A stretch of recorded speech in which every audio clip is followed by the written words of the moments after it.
Dalam sebuah rapat antara DPR dengan Pertamina kemarin, salah seorang anggota DPR RI atau Andre Rosiade tiba-tiba cerita bahwa dirinya diserang sama buzzer-buzzer Ahok. Wah, saya diserang nih. Saya bangun pagi tiba-tiba banyak yang mention saya. Saya terus terang bingung gitu, karena Ahok sudah nggak di Pertamina gitu ya. Rapat antara DPR RI dengan Pertamina ini kan ya harusnya fokus kepada kasusnya, bukan kepada Ahoknya. Ngapain bawa-bawa Ahok? Ahok nggak ada di situ. Dia udah mundur dari komisaris utama gitu kan. Dia juga bukan anggota DPR RI, dia bukan bagian dari Pertamina lagi, dan jadi kayak nggak nyambung tiba-tiba cerita bahwa dirinya diserang sama buzzer-buzzer Ahok. Tapi kayaknya Andre Rosiade ini sangat emosional sekali gitu ya. Dia ada buktinya, saya katanya. Saya sudah screenshot tuh akun-akun yang 0 follower. Followernya nggak ada, gambarnya juga nggak ada. Ada buktinya katanya. Ini Ahok ini cuma cari panggung. Ya, ini terus terang lucu sekali gitu. Ini kan rapat antara DPR dengan Pertamina. Ngapain ngebahas Ahok? Ahok ngapain? Ngapain coba? Dan pihak Pertamina ketika Andre Rosiade bicara seperti itu, bahwa dirinya diserang sama buzzer Ahok, bahwa Ahok cari panggung dan sebagainya, ya Pertamina bisa ngapain? Emangnya Pertamina bisa negur Ahok? Nggak bisa gitu. Lah, Ahok bukan staf atau karyawan di Pertamina. Jadi rapat kemarin ini kacau sekali, dan saya nggak ngerti kenapa Andre Rosiade dibiarkan bicara terus seperti itu gitu, karena nggak nyambung. Harusnya kan gak usah gitu kan. Ini kan ibarat kalian sama istri kalian atau pasangan kalian tiba-tiba bicara mantan, ngapain? Gak ada gunanya gitu. Dan kalau kita ngelihat cerita Andre Rosiade diserang atau kemudian dikomentari oleh banyak orang, atau menurut Andre Rosiade itu adalah buzzer-buzzer Ahok gitu ya, sebenarnya semua cerita atau orang yang mention atau menyebut nama Andre itu kan sebenarnya hanya bagian dari respon atas cerita dari masa lalu. Kan ceritanya hari ini Pertamina ada kasus korupsi Pertamina, ada kasus skenario untuk menurunkan penghilangan atau kilang-kilang yang ada di dalam negeri supaya mereka bisa melakukan impor dari Singapura. Itu kan yang terjadi hari ini gitu ya, bahwa ada kasus yang sangat besar sekali yang kerugian negaranya sangat mengejutkan karena hampir 1.000 triliun rupiah. Jadi ini kasus yang sangat besar gitu ya. Ini kasus Pertamina yang membuat mungkin banyak investor jadi nggak terlalu percaya lagi kepada Indonesia gara-gara kasus ini. Ini kasus yang sangat besar sekali gitu. Nah, dulu gitu ya, di zaman beberapa tahun yang lalu, itu Andre Rosiade pernah meminta kepada presiden, pernah meminta kepada pemerintah untuk mencopot atau memecat Ahok katanya. Karena Ahok ini hanya mengumbar aib Pertamina.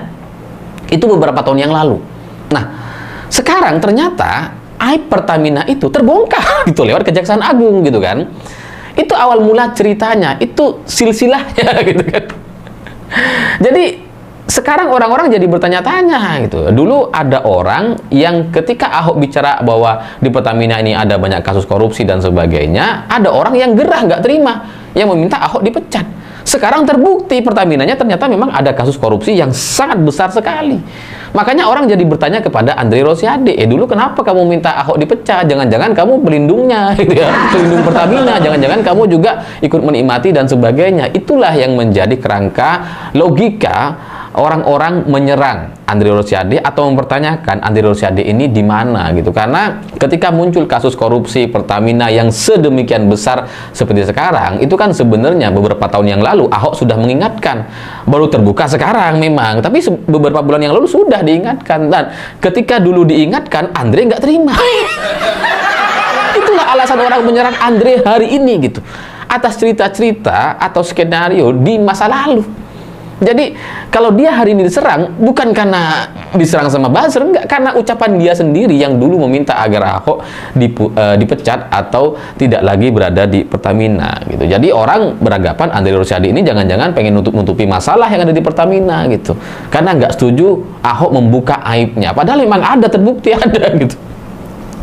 Jadi itu logika sederhana saja kenapa orang-orang menyenggol atau memention Andre Rosiade. Dan selain itu, Ahok sebenarnya dalam kasus ini gitu ya, nggak ada hubungannya Jauh lah dia itu ya. Ini kan yang kena kasus korupsi itu kan Patraniaga, anak usaha Pertamina. Sementara Ahok komisaris utama Pertamina, bukan komisaris utama di Patraniaga, bukan di tempat atau di perusahaan yang melakukan pengimporan atau melakukan skenario-skenario supaya kilang-kilang yang ada di dalam negeri ini tidak terlalu bagus atau tidak maksimal. Ahok nggak ada hubungannya sebenarnya gitu, tapi ya sama-sama Pertamina saja. Nah, kenapa kemudian Ahok masuk dalam kasus ini, kenapa kemudian disebut-sebut dalam isu ini ya, meskipun sebenarnya nggak ada hubungannya terkait pengadaan dan sebagainya gitu ya, karena Ahok ini diserang juga sama buzzer-buzzer yang entah itu siapa, tapi kalau bisa mau kita sebutkan kelompoknya, ini kira-kira buzzer anti PDI Perjuangan lah gitu ya, yang apapun masalahnya, apapun kasusnya, apapun isu dan korupsinya, yang salah pasti PDI Perjuangan gitu. Ada tuh kelompok-kelompok seperti itu, sehingga ketika muncul kasus Pertamina untuk pertama kalinya, mereka langsung mencari cara untuk bisa menyerang PDI Perjuangan gitu.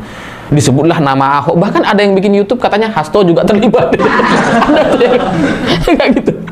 Hasto juga dituduh gitu ya. Nanti ini dari KPK juga akan sinkron dan pokoknya nih ya namanya buzzer gitu ya. Memang kelompok-kelompok binaan dari kubu tertentu gitu ya.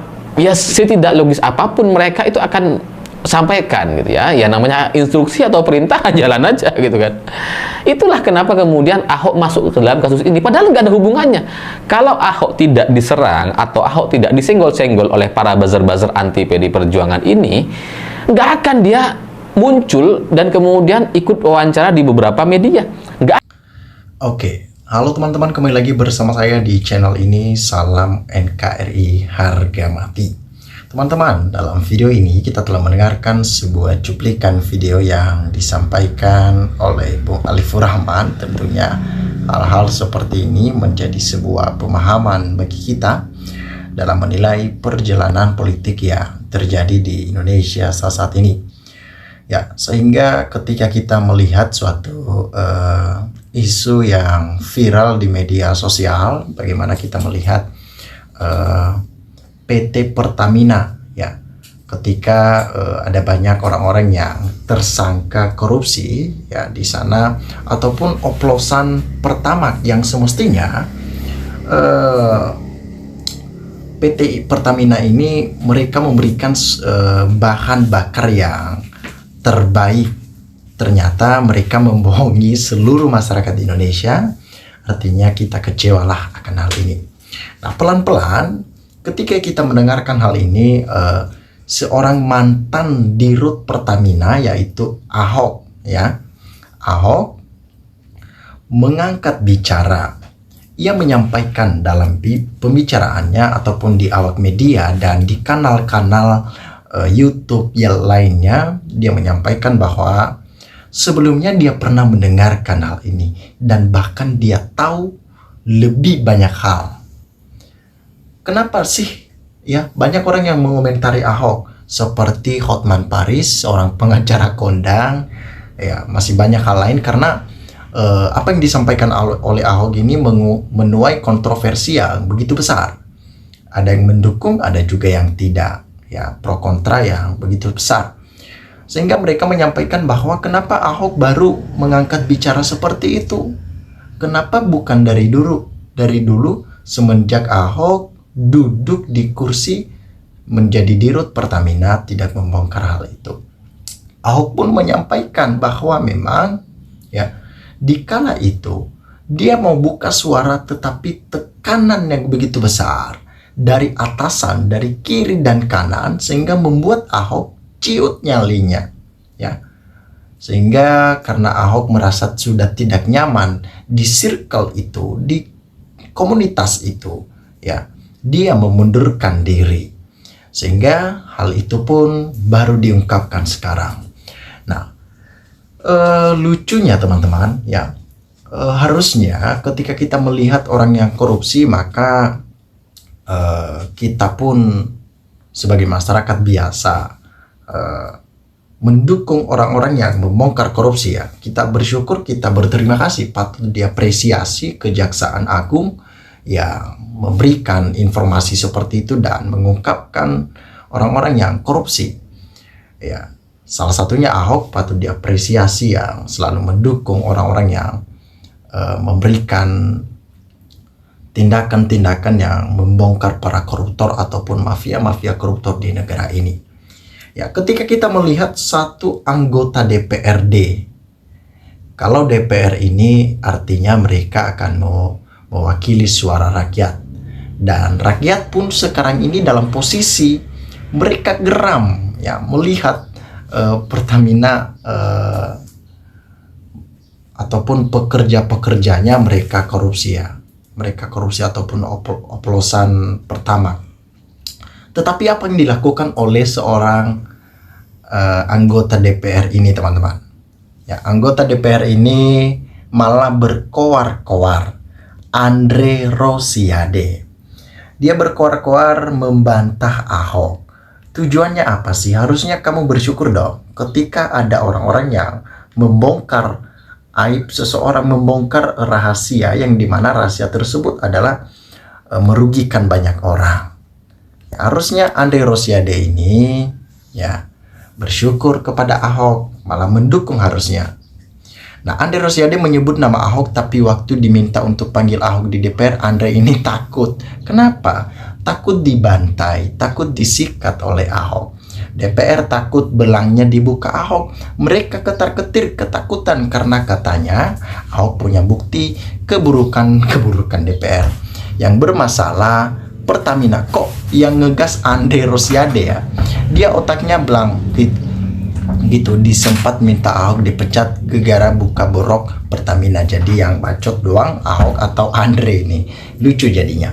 Oke, teman-teman, sahabat-sahabat lensa netizen dimanapun Anda berada, silakan berikan tanggapan teman-teman di dalam kolom komentar ini sehingga kita dapat bertukar pikiran antar satu lewat kolom komentar ini. Terima kasih teman-teman. NKRI harga mati.